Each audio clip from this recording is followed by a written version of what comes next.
You can have your main event of the evening.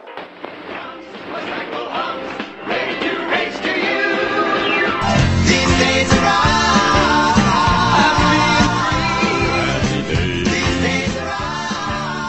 Hello and welcome to These Days Are Ours, a Happy Days podcast. I'm Peter. And I'm Joe. And today we are discussing Season 10, Episode 3, Empty Nest. Okay, Peter, tell us what happens in Empty Nest.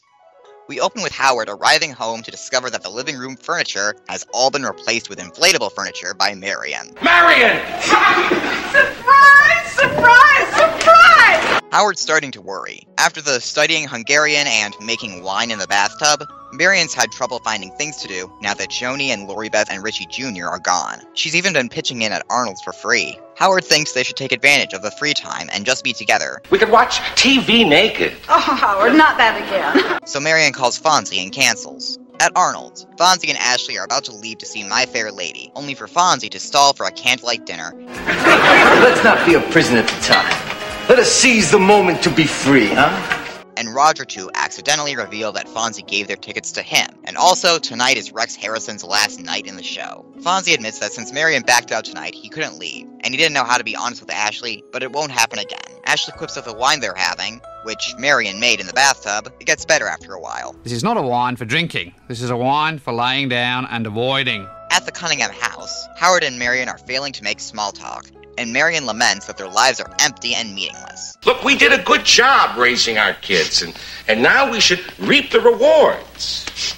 And this is it? Then Fonzie enters and declares he's selling Arnold's. Also, he accidentally deflates a chair when he jumps into it. The next day at Arnold's, Potsy is trying to organize the other customers to tell Fonzie what they really think of him and not sell Arnold's. Are you with me? No, I don't think they are. When Fonzie enters, Potsy, alone, tries to persuade Fonzie but fails. In comes the potential buyer, none other than the long-absent Arnold Takahashi. He explains to Fonzie he spent 4 years in West Virginia with the Peace Corps. It took me that long to figure out where I was. They discuss business, and Fonzie writes down a price for the restaurant that he thinks is reasonable. Arnold runs out laughing.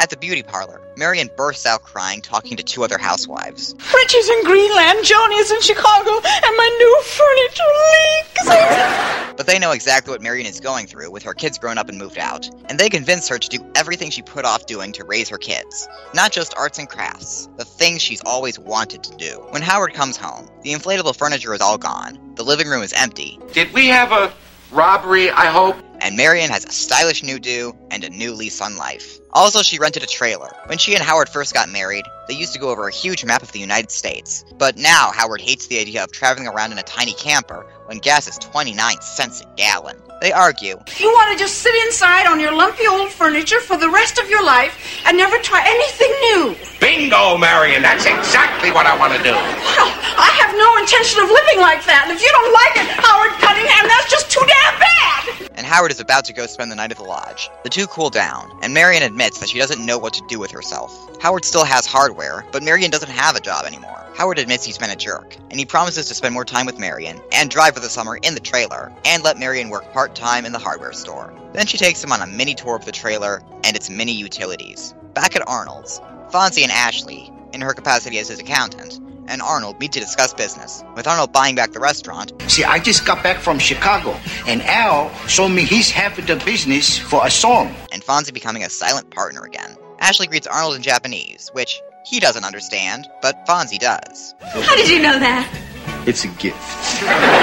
Sayonara. Thank you, Peter. That was Empty Nest. It first aired back on October 19th, 1982. That night, Happy Days was followed by a new Laverne and Shirley, in which Laverne is shocked to learn that Shirley has moved out, leaving only a note instead of saying goodbye in person. Leaving the note that she hoped would say more. CBS had a new episode of Bring 'em Back Alive, in which Frank helps a young missionary and her charges escape from some Japanese soldiers. And NBC had Game 6 of the 1982 World Series. St. Louis beat Milwaukee that night, forcing a Game 7, which they would also win. Aww.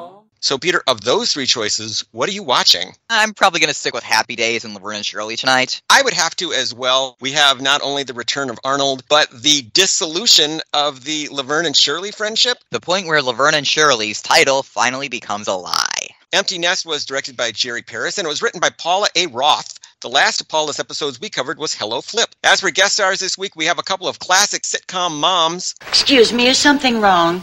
Maybe it would help if you talked about it. Let's start with Harriet Nelson as Marge. Harriet was an actress from Des Moines, Iowa, who is most famous for playing a fictionalized version of herself on the incredibly long-lived sitcom The Adventures of Ozzie and Harriet, co-starring her real-life husband, band leader Ozzie Nelson. What do you mean, anything else? Well, I spent a little money today. Oh? What did you buy? Oh, it's lovely, dear. The minute I saw it, I said to myself, Ozzie's just going to be crazy about this. I know you'll just love it. The show started on radio in 1944 before moving to TV in 1952, where it lasted until 1966. Eventually, the show amassed 435 episodes, the most of any live-action sitcom. Harriet died in 1994 at the age of 85. We also have Jane Wyatt as Joan. Jane was an actress from Franklin Lakes, New Jersey, best known for playing Margaret Anderson, the mom on Father Knows Best from 1954 to 1960. We missed you at dinner, dear. Sorry you had to work so late. It seemed like everybody in Springfield had insurance problems today. But Jane's career lasted from the mid-1930s to the early 1990s. Her second best known role is probably Amanda, the human mother of Mr. Spock on Star Trek. You must turn command over to somebody else.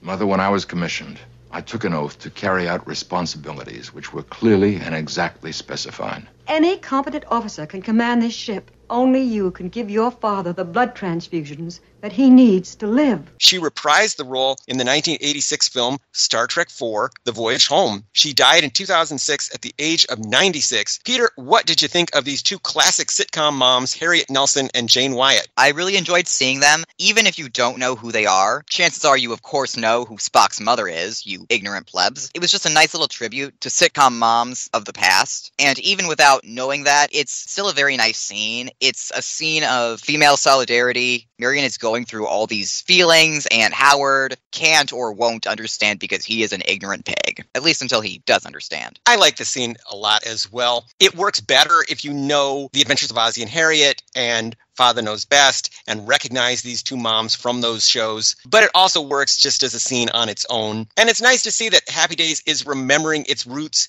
as a 1950s nostalgia show. They've kind of forgotten that in recent seasons, so it's nice to have this little callback to the Eisenhower years of America. We also have Brian Reese as the real estate broker. Have I got a sucker outside for you? Business client, that is.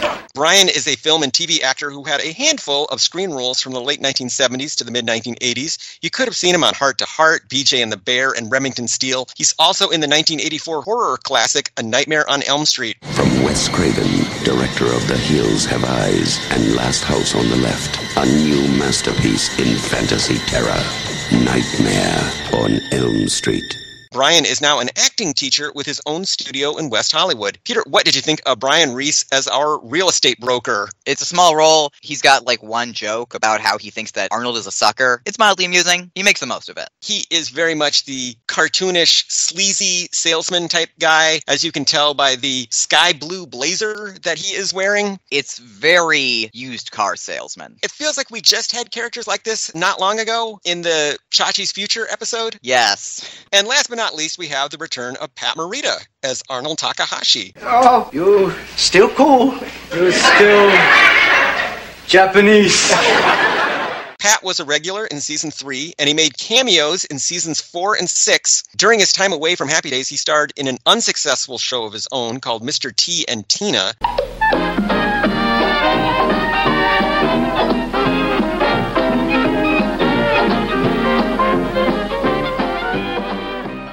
He was also a regular on the ill-fated Blansky's Beauties. His biggest triumph as Mr. Miyagi in The Karate Kid was still 2 years away. Peter, what did you think of Pat Morita as Arnold Takahashi? He is in fine form once again. He's very blithe. He's not really taking Fonzie entirely seriously, and he's just a lot of fun. Also, I think that he was 100% lying about being in the Peace Corps, because we know that he was on Blansky's Beauties, and Blansky's Beauties takes place in what is the future to the characters on Happy Days. So I think that Arnold was time traveling, but he can't tell Fonzie that because he doesn't think Fonzie would believe him, obviously. I was very happy to have Pat Morita back. This can be a very sad and sentimental episode, so it needs some extra comedy It's funny to think of a sitcom needing comic relief, but this episode kind of does, and Pat Morita provides that. I'm only concerned that we don't hear anything about Arnold's wife. What happened to Mrs. Takahashi? I'm just going to assume they got divorced. That is the least depressing possibility, or they're fine, and she's just not on screen or mentioned in this episode. As for songs this week, at Arnold's, we hear Heat Wave by the Motown group Martha and the Vandellas. This was a top 10 hit in 1963. Then a violinist at Arnold's plays Fascination, a popular waltz written in 1904.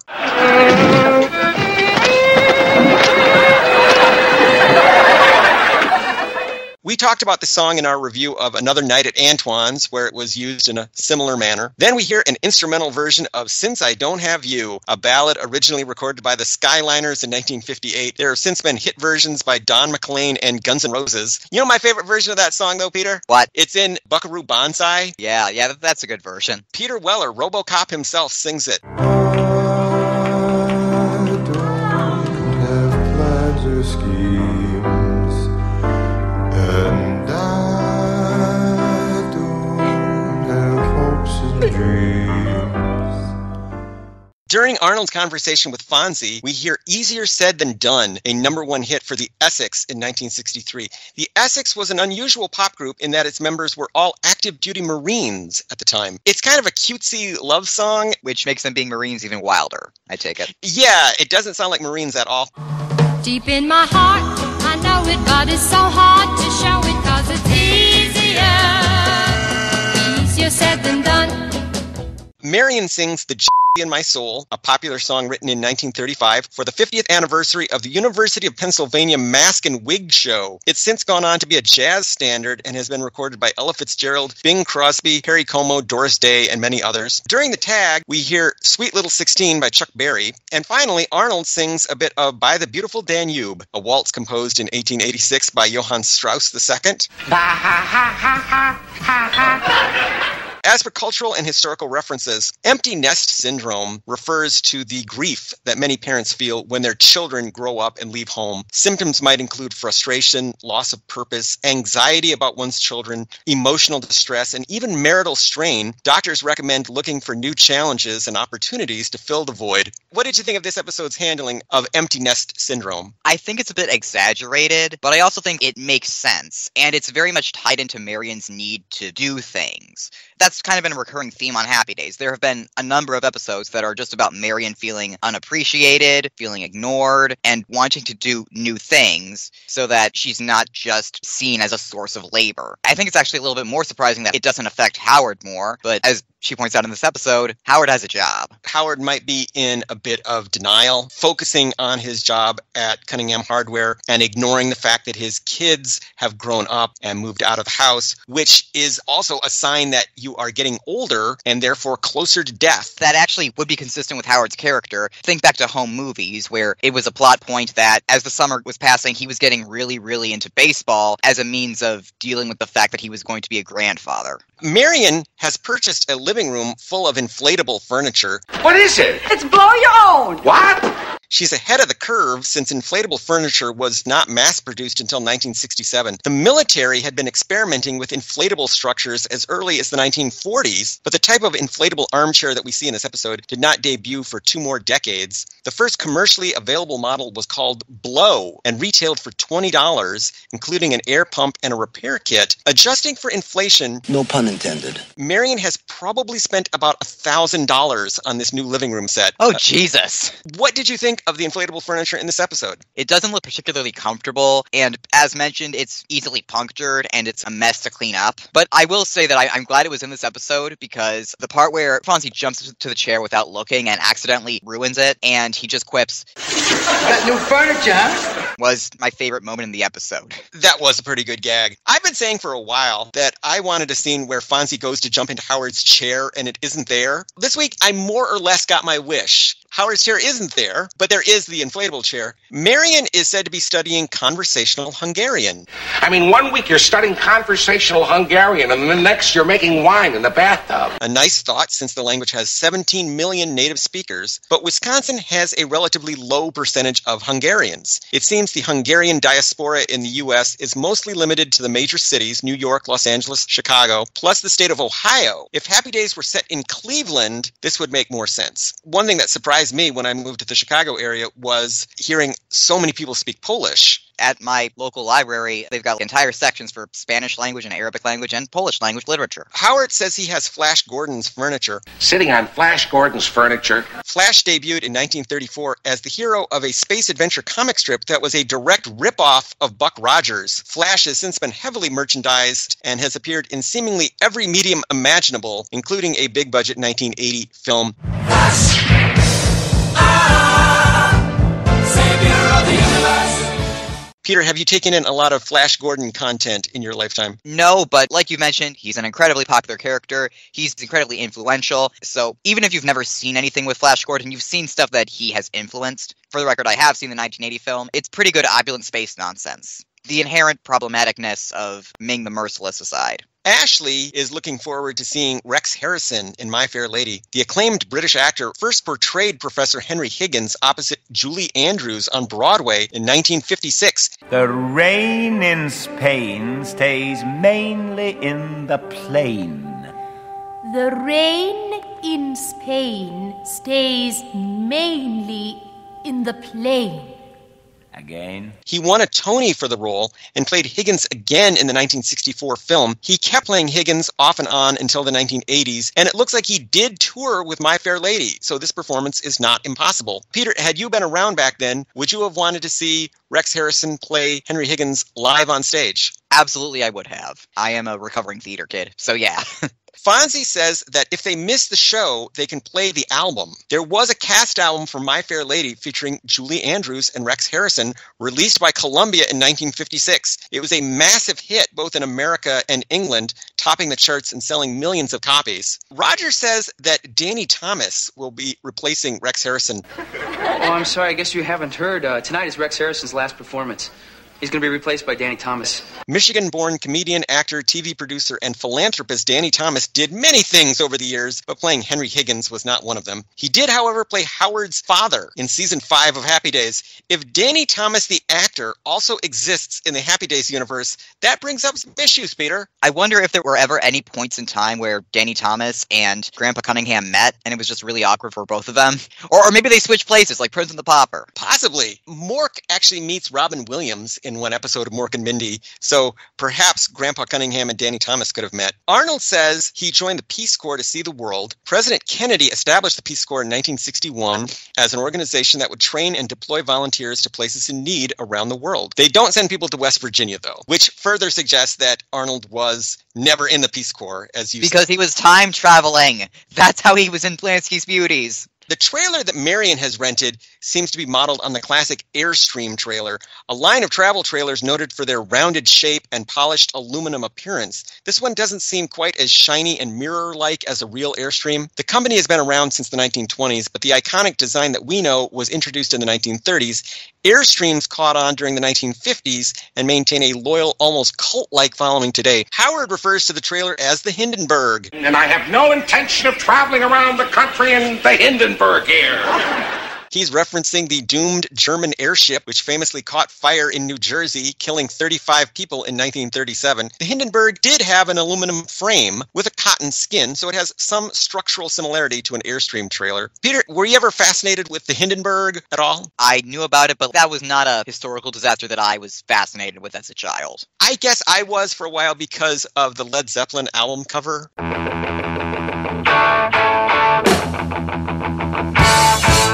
That's amazing. Would being made of lead have helped the Hindenburg or hindered it further? I don't know. I think having the skin made of cotton might have been a problem, because it would burn very easily. Well, if it had been made of lead, it probably never would have gotten off the ground. That was the thinking behind Led Zeppelin's name, is that the band would go over like a Led Zeppelin, like it would never get off the ground. If it never gets off the ground, how's it going to crash? Are they just going to drive it forward until it Well, no, I don't know. I'm overthinking this. I'm overthinking this metaphor, but I do find it very funny. I'm backing out of this. Okay. Reverse! Howard complains that gas is 29 cents a gallon. Marion, how can you think about driving around the country when gas costs 29 cents a gallon? Even adjusting for inflation, that's only $2.80. Quite reasonable. Howard, you spoiled baby. You don't know how good you have it. By the way, depending on the size, a real Airstream trailer could cost you anywhere from $7,000 or $8,000 to $18,000 in today's money. When I saw the trailer in their driveway, I assumed Marion had bought it. That was also my assumption. Knowing how expensive they are, it's probably a good thing that she did only rent it. Marion asks Howard if they can get a swimming pool. She's in luck.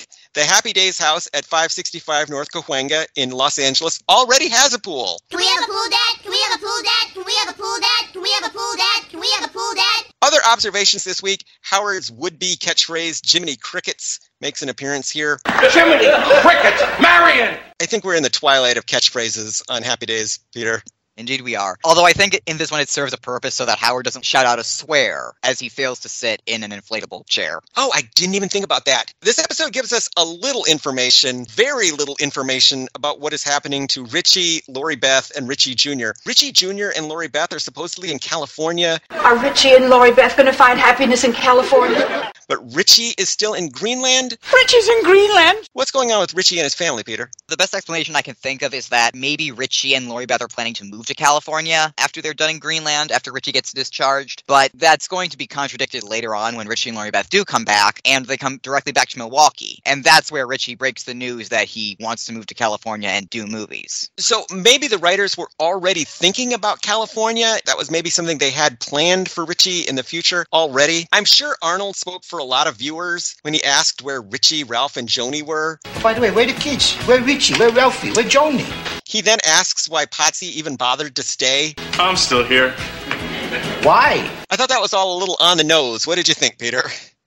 It was very on the nose, but that's why we love Arnold. He's very on the nose, and he likes hurting Potsy's feelings. I like that they gave Potsy something to do in this episode. He's worried about the fate of Arnold's because he's spent so much time here growing up, and he's afraid that whoever buys it will completely make it unrecognizable, even more so than it already was after the fire. Oh, and also speaking of which, Arnold also insults the new decor, which was great. What they do to my place? We had a little fire, you know.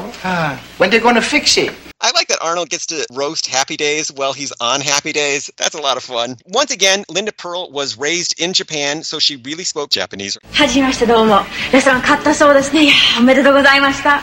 Pat Morita was born and raised in California. What did you think of that scene between Linda Pearl and Pat Morita? I thought it was a nice scene. I thought it was fun to see Linda Pearl show her fluency in the Japanese language. Yeah, it's a good little moment, and it's a great opportunity to use that one skill she has. So, Peter, were there any outstanding Happy Days fashions in Empty Nest? You already called attention to the extremely loud sky blue jacket that the real estate salesman is wearing. That was very impressive. And I liked the suit that Arnold was wearing as he returned. It was very loud, but also very dapper. It's very much taking you by the face and saying, look at how stylish I am. And I liked it. So, Peter, I will ask that age-old timeless question. Was this episode any good? Absolutely. I think that it improves on last week's episode by better balancing the sad sentimental aspects with more genuine humor.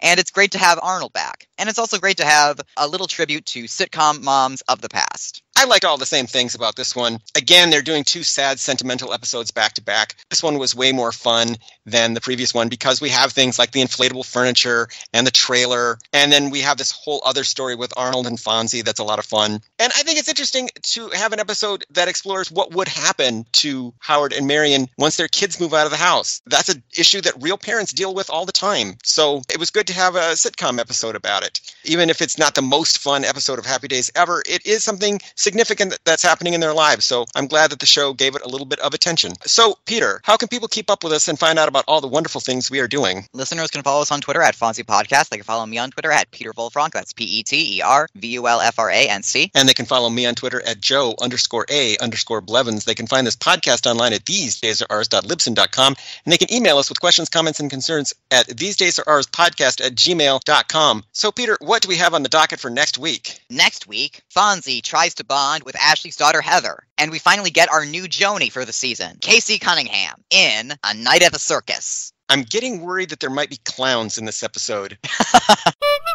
So, see you later, alligator. In a while, crocodile. Life goes on, and so do we. Just how we do it is no mystery. One by one, we fill the days. We find 1,000 different